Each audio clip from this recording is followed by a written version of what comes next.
নমস্কার বন্ধুরা, বেলের রান্নাঘরে আপনাদের সকলকে স্বাগত জানাই। আজ দুপুরে কী কী রান্না করেছি চলুন একটু শেয়ার করে নিই। অল্প কিছুই রান্না করেছি, ওটাই শেয়ার করছি। ভাত নিয়েছি, লেবু লঙ্কা নিয়েছি, স্যালাডে শসা নিয়েছি, পেঁয়াজ নিচ্ছি, আর নেব অল্প একটু লবণ হলুদ মিষ্টি দিয়ে ছোটো ছোটো করে কেটে উচ্ছে ভেজে নিয়েছি। তেলে শুকনো লঙ্কা জিরে ফোড়ন দিয়ে রেড ডাল রান্না করে নিয়েছি। পরিমাণ মতো লবণ মিষ্টি তো আছেই।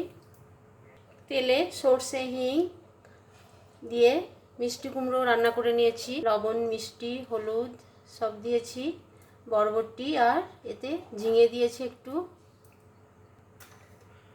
পেঁয়াজ আদা রসুন টমেটো দিয়ে আজ কাতলা মাছের ঝোল রান্না করে নিয়েছি। এই রান্নাটি পাতলা করেই করেছি, কখনো কখনো পাতলা ঝোল খেতে বেশ ভালো লাগে। লবণ হলুদ মিষ্টি তো আছেই। কাঁচা আম এখন শেষের দিকে, তবুও বাজারে তো পাওয়া যাচ্ছে। তো আজকে কাঁচা আমের চাটনি সর্ষে মেথি ফোড়ন দিয়ে আর চিনি দিয়ে তৈরি করে নিয়েছি। সব শেষে নিচ্ছি 1 গ্লাস জল। তো আজকের থালা কেমন লাগলো ছোট্ট একটা লাইক কমেন্ট ও শেয়ার করবেন। পরের থালা নিয়ে আবারও আসবো। টাটা।